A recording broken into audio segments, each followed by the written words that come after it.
आ नहीं रही, आपसे आगे बात कर रहे हैं।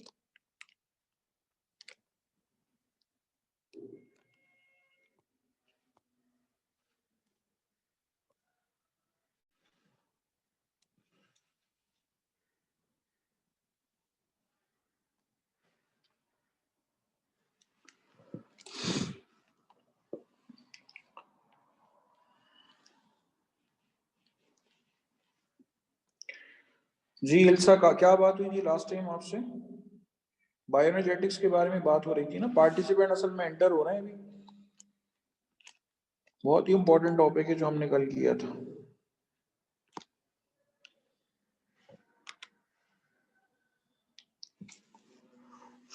हाँ, इलेक्ट्रॉन कैरियर्स के नाम बताओगी?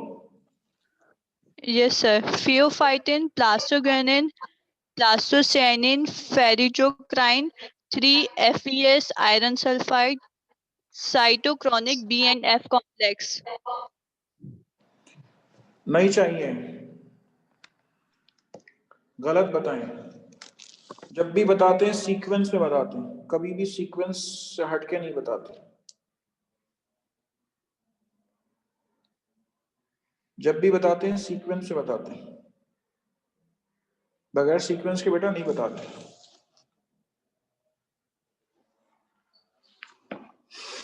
चलें आगे बात करने जा रहे हैं आपसे फर्दर।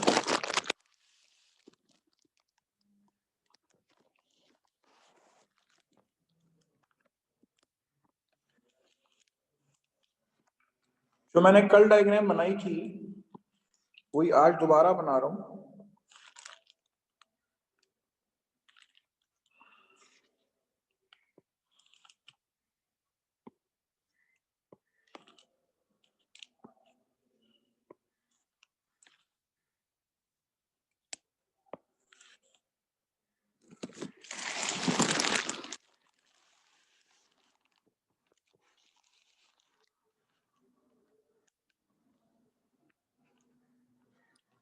आप लोग अपने अपने जहनों में इसको रिकॉल कर लें जब तक मैं ये डायग्राम दोबारा बना रहा हूं।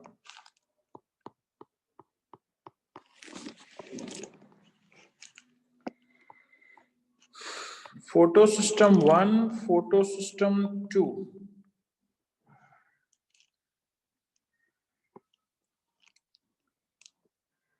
फियोफाइटिन,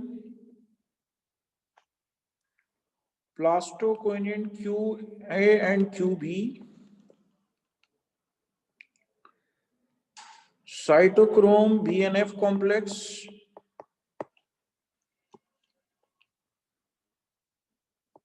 प्लास्टोसायानिन, 3 आयरन सल्फाइड और फिर फेरिडोक्साइन।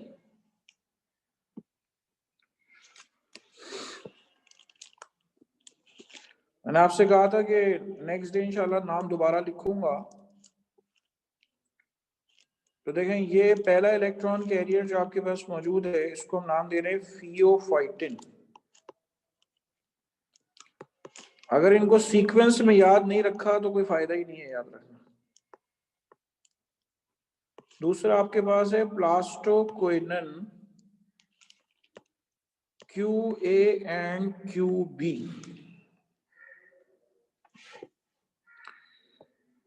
फिर मौजूद है आपके पास cytochrome B and F complex. फिर मौजूद है प्लास्टोसायानिन।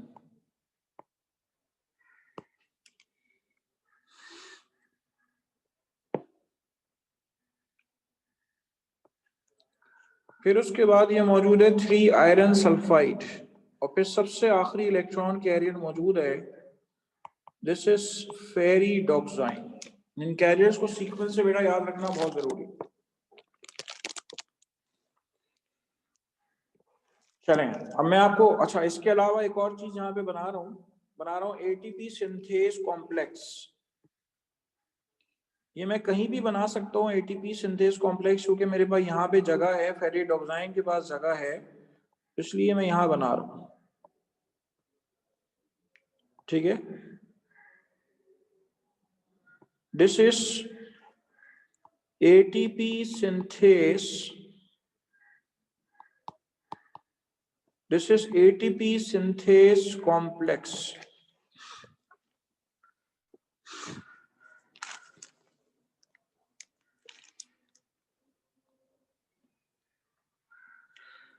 अब गौर से सुनिएगा, देखें फोटो सिस्टम 1 पहले डिस्कवर हुआ था, फोटो सिस्टम 2 बाद में डिस्कवर हुआ था, लेकिन ये जो मैं बताने जा रहा हूं जो आगे आपको इलेक्ट्रॉन की ट्रांसपोर्ट बताने जा रहा हूं। ठीक है, आपको बताने क्या जा रहा हूं, इलेक्ट्रॉन की ट्रांसपोर्ट बताने जा रहा हूं। और ये जो इलेक्ट्रॉन की ट्रांसपोर्ट है ये फोटोसिंथेसिस का हिस्सा है। फोटोसिंथेसिस के 2 स्टेप्स हैं। पहला स्टेप लाइट डिपेंडेंट रिएक्शन, ये दरअसल उसका हिस्सा है। आप जो देखने जा रहे हैं वो लाइट डिपेंडेंट रिएक्शन जो है ये दरअसल उसका हिस्सा है।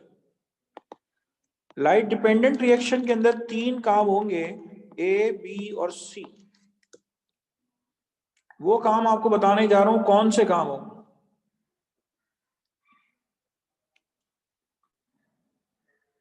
सबसे पहले ये जो फोटो सिस्टम 2 मौजूद है इसमें इसके अंदर मौजूद होगा क्लोरोफिल। वो क्लोरोफिल क्या करेगा, वो 2 इलेक्ट्रॉन्स को लॉस कर देगा। जब वो 2 इलेक्ट्रॉन्स को लॉस कर देगा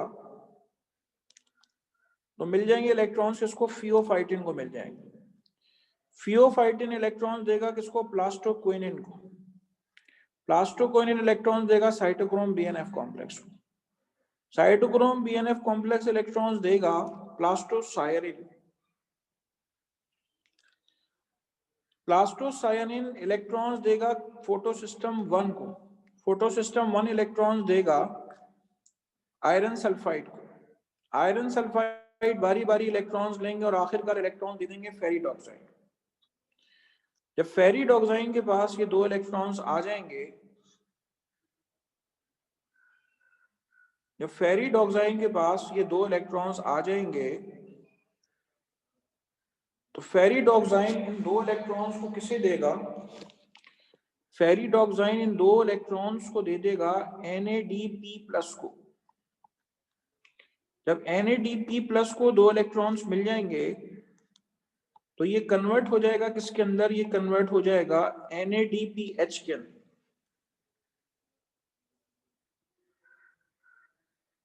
ठीक है, ये कन्वर्ट हो जाएगा किसके अंदर, ये कन्वर्ट हो जाएगा NADPH के अंदर।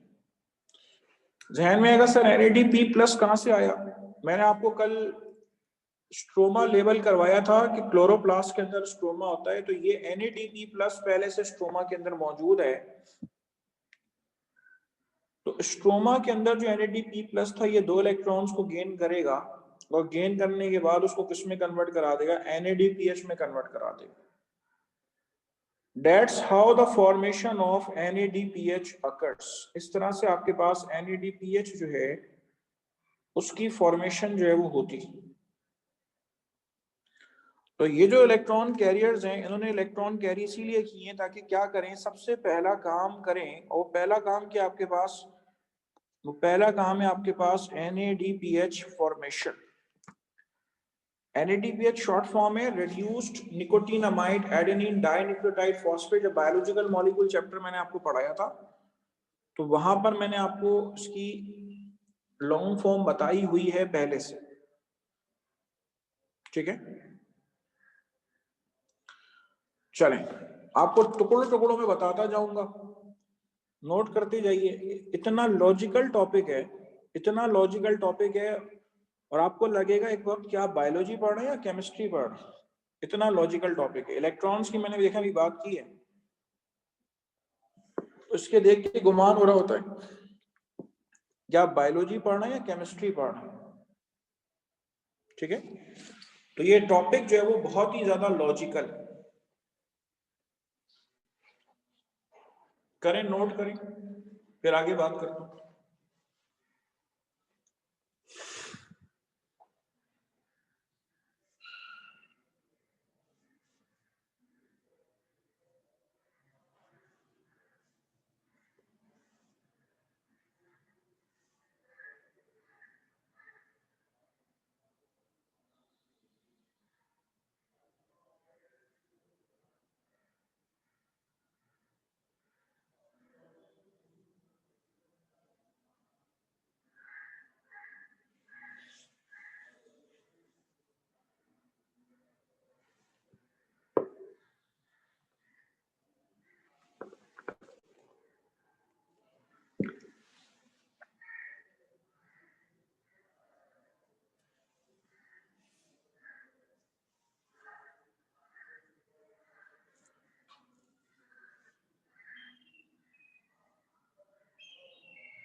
Pheophytin, plastoquinone, QNQB, cytochrome, BNF complex, plastocyanin, photosystem 1, 3 iron sulfide, ferridoxine। ये इलेक्ट्रॉन कैरियर्स मौजूद है थाइलाकोइड की मेम्ब्रेन पर।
चलें, अब जरा गौर से सुनिएगा। मैं आपको अगले पेज पे पहले एक चीज बता रहा हूं, फिर इस तरफ वापस आऊंगा। आपको मैंने पीछे फोटो सिस्टम दिखाया है। फोटो सिस्टम की आपको डिटेल बताने जा रहा हूं। ये फोटो सिस्टम में एक्चुअली होता क्या है। देखिए, फोटो सिस्टम में एक क्लोरोफिल ए मौजूद होता है, जिसको हम कहते हैं रिएक्शन सेंटर, और इसके इर्द गिर्द मुख्तलिफ कलर के पिगमेंट्स मौजूद होते हैं। मुख्तलिफ कलर के प्लांट पिगमेंट्स मौजूद होते हैं फोटो सिस्टम्स के इर्द गिर्द। ठीक है, मुख्तलिफ तरह के प्लांट पिगमेंट्स मौजूद होते हैं, ग्रीन के अलावा येलो, ब्लू, रेड वगैरह वगैरह। ये जो ग्रीन से मैंने बनाया है बेटा, ये कहलाता है आपके पास chlorophyll A. This is termed as chlorophyll A. इस क्लोरोफिल ए को हम कहते हैं क्या है? इस क्लोरोफिल ए को हम कहते हैं रिएक्शन सेंटर।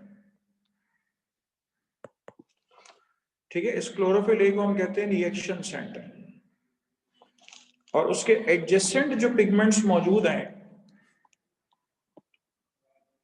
उसको हम कहते हैं एंटीना कॉम्प्लेक्स। ठीक है, ये अब जहन में आएगा सर ये दो इलेक्ट्रॉन्स निकले तो कहां से निकले।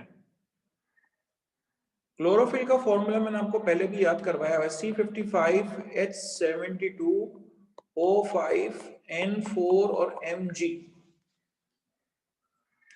तो ये जो दो इलेक्ट्रॉन्स निकलकर सामने आते हैं, ये दो इलेक्ट्रॉन्स जो है वो मैग्नीशियम से निकल के सामने आते हैं। ठीक है, ये जो दो इलेक्ट्रॉन्स निकलकर सामने आते हैं, ये आते हैं मैग्नीशियम में से निकल के। और किसी भी पिगमेंट्स के पास मैग्नीशियम नहीं होता, सिर्फ इसी के पास होते हैं। तो ये दो इलेक्ट्रॉन्स रिलीज करता है, और इसके साथ साथ क्या मौजूद है? इसके साथ साथ पहला इलेक्ट्रॉन कैरियर यहाँ पे आपके पास मौजूद है, फियोफाइटिन। इसको मैं रेड कलर कर रहा हूं। ये दो इलेक्ट्रॉन्स किसको दे देता है? इस फियोफाइटिन को दे देता है।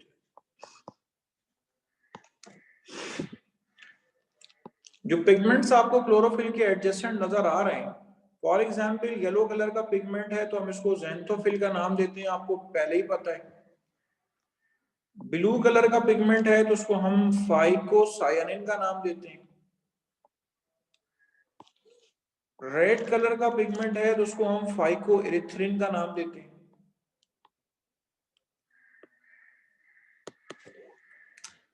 ठीक है, रेड कलर का पिगमेंट है तो हम इसको फाइकोइरिथ्रिन का नाम देते हैं। तो ये फोटो सिस्टम 2 की मैंने आपको डिटेल्स बताई है। फोटो सिस्टम 1 भी ऑलमोस्ट इसी तरह का होता है। तो फोटो सिस्टम 2 के अंदर मौजूद ये जो क्लोरोफिल है, ये क्या करेगा, अपने 2 इलेक्ट्रॉन्स रिलीज करेगा। तो किसको मिल जाएंगे, तो आपको मिल जाएंगे फियोफाइटिन को। अच्छा, इतना नोट करें, फिर मैं आपको बताता हूं। जब पहली बार इसने 2 इलेक्ट्रॉन्स रिलीज कर दिए, अब आप एक बात बताएं, अगली बार कौन देगा इसको? अगली बार के लिए 2 इलेक्ट्रॉन्स होंगे नहीं इसके पास। अब मुझे फिर से पिछली स्लाइड पे जाना है, तो आप इस स्लाइड को जरा नोट करें, फिर मैं आगे बात करता हूं आपसे।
चलें, अब आ जाएं पिछली स्लाइड के ऊपर।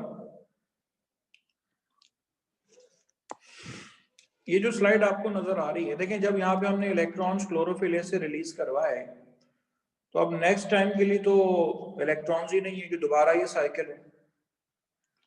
अब गौर से सुनिएगा, अब होगा क्या, थाइलाकोइड के अंदर जो वाटर मौजूद है, सूरज की रोशनी की मदद से ये वाटर ब्रेक होगा, H+ साइंस में टूटेगा, OH- साइंस में टूटेगा। आप अपने जहन में सोच लें, H+ में कितने इलेक्ट्रॉन्स होते हैं? एल्सा, H+ में कितने इलेक्ट्रॉन्स होते हैं?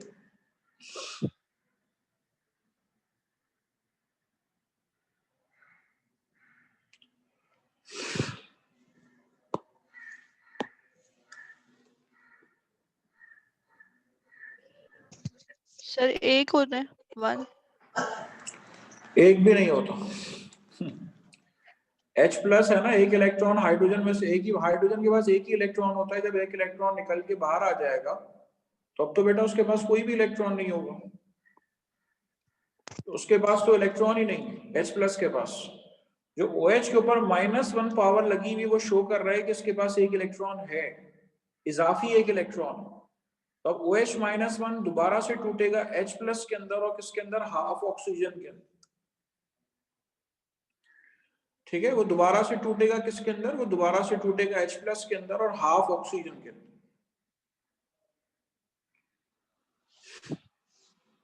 ठीक है, और साथ साथ क्या होगा, साथ साथ 2 इलेक्ट्रॉन्स जो है वो रिलीज होंगे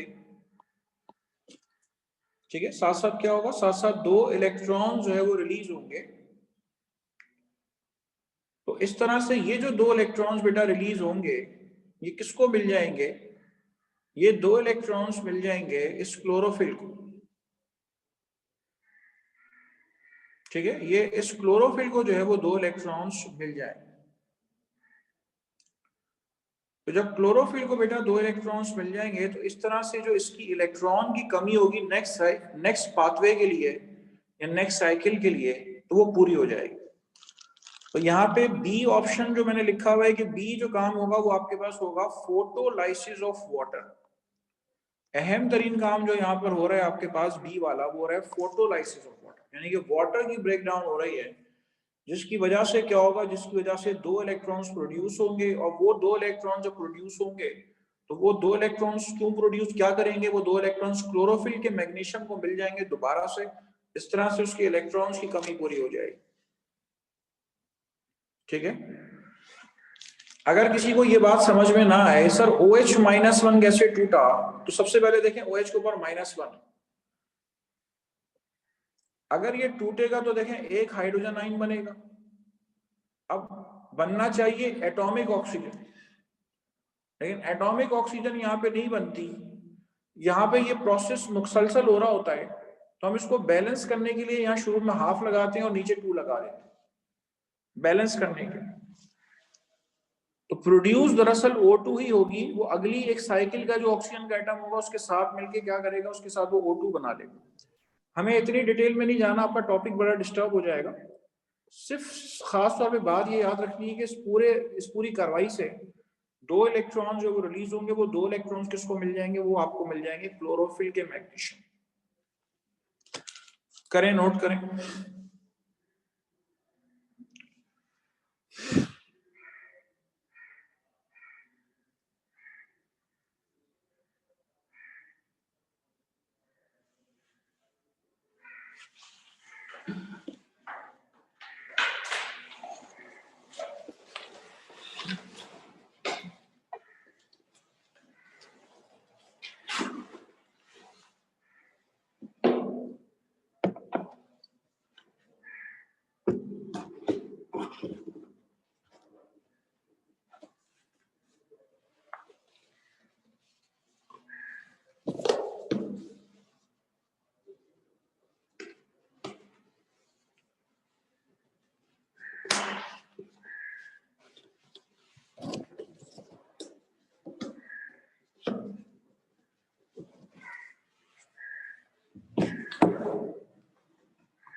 चले, ये दूसरा काम हो गया। अब तीसरे काम की तरफ आइए जरा। आपकी तवज्जो इलेक्ट्रॉन कैरियर्स पे होनी चाहिए। एक और बात आपको बताने जा रहा हूं यहाँ पे। देखिए, वाटर जो प्रोड्यूस करता है वो 2 हाइड्रोजन आइंस प्रोड्यूस करता है। ये मैं येलो से सर्कल कर रहा हूं। देखिए, एक हाइड्रोजन आइन ये रहा और एक हाइड्रोजन आइन ये रहा। वाटर जो है वो 2 हाइड्रोजन आइंस है वो प्रोड्यूस करता है। आप गौर करिए, ये जो आपको इलेक्ट्रॉन कैरियर्स नजर आ रहे हैं, जो इलेक्ट्रॉन की ट्रांसपोर्ट कर रहे हैं, तो ये वाली जो जगह आपको नजर आ रही है, इस जगह पे यहां पे एक हाइड्रोजन आयन अंदर चला जाता है। ये मैं सर्कल कर रहा हूं येलो वाले को। कहने का मकसद ये है कि प्लास्टोक्वेनिन जब इलेक्ट्रॉन्स देता है साइटोक्रोम BNF को, तो वैसे तो 2 हाइड्रोजन आयन उससे आके चिपक जाते हैं, ठीक है, 2 हाइड्रोजन आयन उससे आके चिपक जाते हैं, लेकिन एक वापस अपनी जगह पर आ जाता है और एक अंदर चला जाता है। अब कहने का मकसद ये है कि 1, 2 और 3 हाइड्रोजन आइंस थाइलाकॉइड के अंदर है।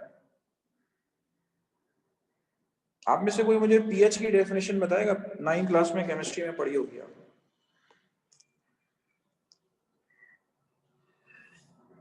बेटा बायोलॉजी और केमिस्ट्री साथ साथ चलती है, बायोलॉजी केमिस्ट्री फिजिक्स सब साथ साथ चलती है।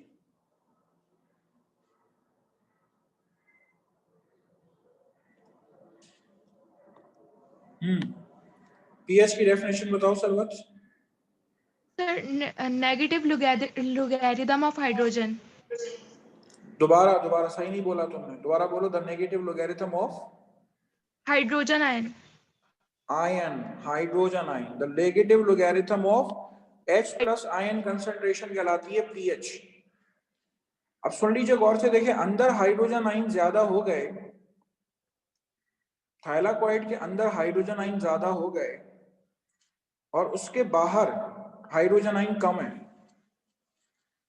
बाहर कम होने की क्या वजह है? बाहर कम होने की वजह आप ये देखें कि यहाँ पे NADP+ के साथ जब हाइड्रोजन आयन जुड़ेंगे तो वो NADPH बना लेगा। कहने का मकसद ये है कि फ्री हाइड्रोजन आयन अंदर थाइलाकॉइड के ज्यादा होंगे, बाहर कम होंगे, ठीक है। फ्री हाइड्रोजन आयन जो है वो थाइलाकॉइड के अंदर ज्यादा होंगे, बाहर कम होंगे। अब ये जो हाइड्रोजन आइंस हैं, अंदर 3 हाइड्रोजन आइंस हैं, ये क्या करेंगे? ये ATP सिंथेस कॉम्प्लेक्स की जो मशीनरी है इससे बाहर आएंगे। जिससे क्या होगा? जिससे ATP सिंथेस कॉम्प्लेक्स की जो मशीनरी है ये ड्राइव होगी, ठीक है। इससे क्या होगा? ATP सिंथेस कॉम्प्लेक्स की जो मशीनरी है ये ड्राइव होगी।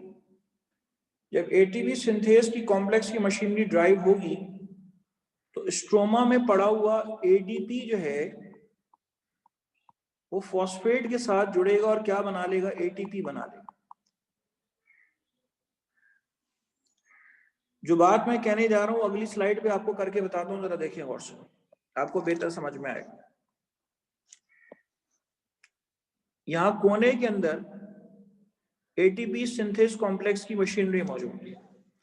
वाटर से 2 हाइड्रोजन आयन प्रोड्यूस हुए थे, एक हाइड्रोजन आयन यहां बाहर से अंदर गया था। अब नेट अंदर कितने हाइड्रोजन आयन हो गए? 3 हाइड्रोजन आयन हो गए। अब ये 3 हाइड्रोजन आयन इस ATP synthase complex, this is ATP synthase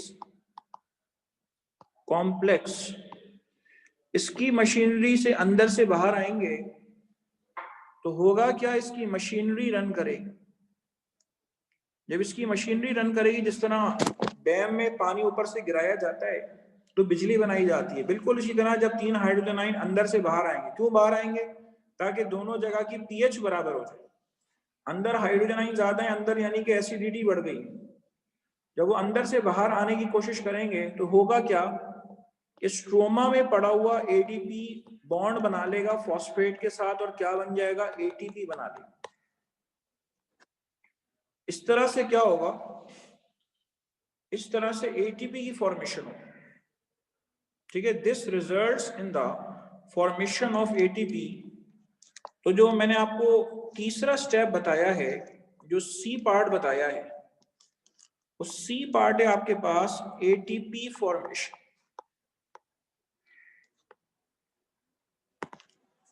ठीक है। जो C पार्ट है आपके पास वो एक्चुअली है ATP फॉर्मेशन। चलें, तो ये आपके पास लाइट डिपेंडेंट रिएक्शन के ये 3 स्टेप्स हैं। कोई बात आपने सवाल करनी है तो आप पूछ सकते हैं। मैं दोबारा से पीछे वाली स्लाइड आपको दिखा देता हूँ। आप पहले ये वाली एटीपी फॉर्मेशन अपने पास नोट कर लें, फिर मैं वापस पिछली वाली स्लाइड आपको दिखा देता हूँ। और अभी जो मैंने आपको टॉपिक कराया है ना, अगली क्लास से भी यही चलेगा, यानी कि यही इलेक्ट्रॉन कैरियर्स बार बार आपके पास आते जाएंगे। यानी कि इस टॉपिक को आप कितनी बार करेंगे कि आपको कैरियर्स वगैरह के नामों में मसला नहीं होगा।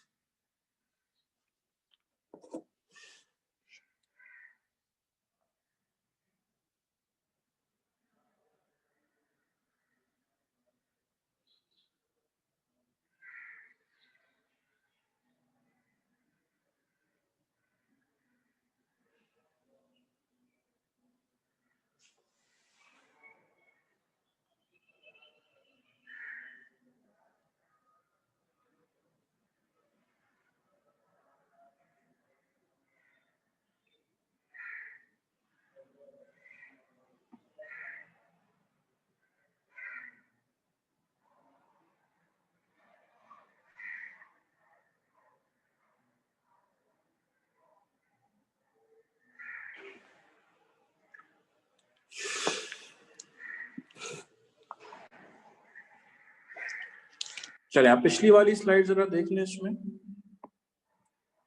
नहीं, इससे पिछली वाली ये देख लें। कोई बात पूछनी है तो आप पूछें मुझसे।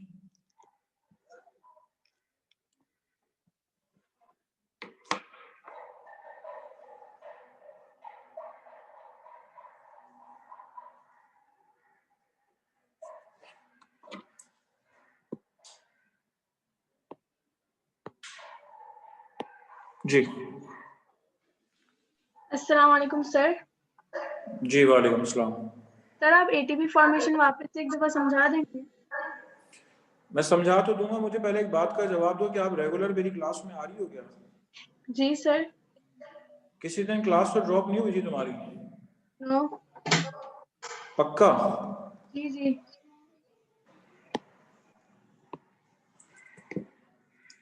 आप सबको पता है वाटर के टूटने से दो हाइड्रोजन आइंस बनते हैं, और जब प्लास्टो क्विनिन क्यूबी जब साइटोक्रोम बीएनएफ कॉम्प्लेक्स को इलेक्ट्रॉन्स देता है तो उस दौरान भी क्या होता है, उस दौरान भी एक हाइड्रोजन आयन अंदर जाता है।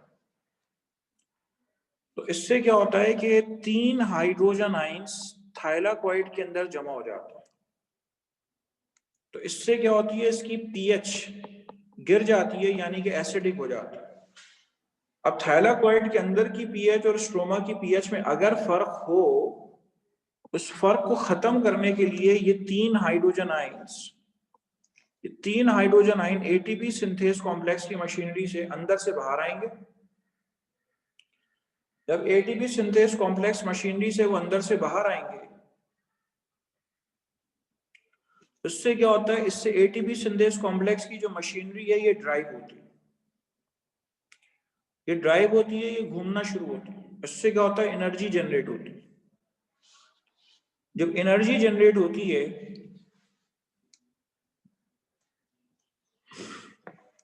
तो इससे होगा क्या, इससे होगा ये कि आपके पास एडीपी जो है, एडीपी जो स्ट्रोमा में पहले से पड़ा हुआ होगा वो फॉस्फेट के साथ जुड़ेगा। इसके जुड़ने के लिए एनर्जी चाहिए, तो वो एनर्जी इससे आएगी और एटीपी बना लेगी। इस तरह से एटीपी की फॉर्मेशन होती है। लेकिन ये जो एटीपी सिंथेस कॉम्प्लेक्स की मशीनरी है, ये सिर्फ और सिर्फ जो है वो 3 हाइड्रोजन आयन से रन होता है। 2 हाइड्रोजन आयन या 1 हाइड्रोजन आयन इसमें से गुजरेंगे तो ये मशीनरी रन नहीं होगी। और किसी को इसकी एनर्जी बनाना अगर समझ में ना आए तो मुझे ये बता दें कि जो डैम लगा के पानी को जमा किया जाता है, पानी को ऊपर से नीचे गिराया जाता है, फिर डायनामोस घूमते हैं, तो वो बिजली कैसे बनाई जाती है? यहाँ पर समझ लें आप, वही बिल्कुल तरीका है कि यहाँ पे जब वो हाइड्रोजन आयन अंदर से बाहर आएंगे, ठीक है, हाई कंसंट्रेशन से लो कंसंट्रेशन की जानिब आएंगे, तो इसकी मशीनरी घूमेगी और वो क्या करेगी, वो एटीपी बना देगी।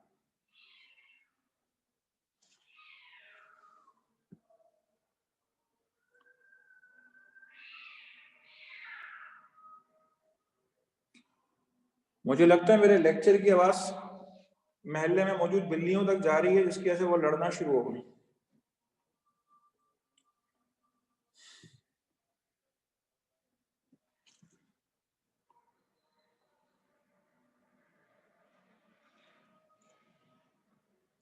नोट्स बेटा आपके पास मौजूद है मेरे ख्याल से इसके? जी बेटा बोलो।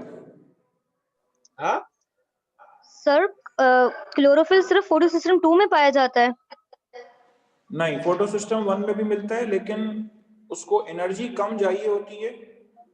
फोटो सिस्टम 1 का जो क्लोरोफिल होता है वो कम एनर्जी मिलने पे और पीछे से आने वाले इलेक्ट्रॉन्स मिलने पे फिर वो इलेक्ट्रॉन आगे पास करता है, जबकि फोटो सिस्टम 2 जो है उसका क्लोरोफिल हाई एनर्जी नीड करता है, हाई एनर्जी उसको मिलती है तो वो अपने इलेक्ट्रॉन्स एमिट करता है। Okay sir, thank you.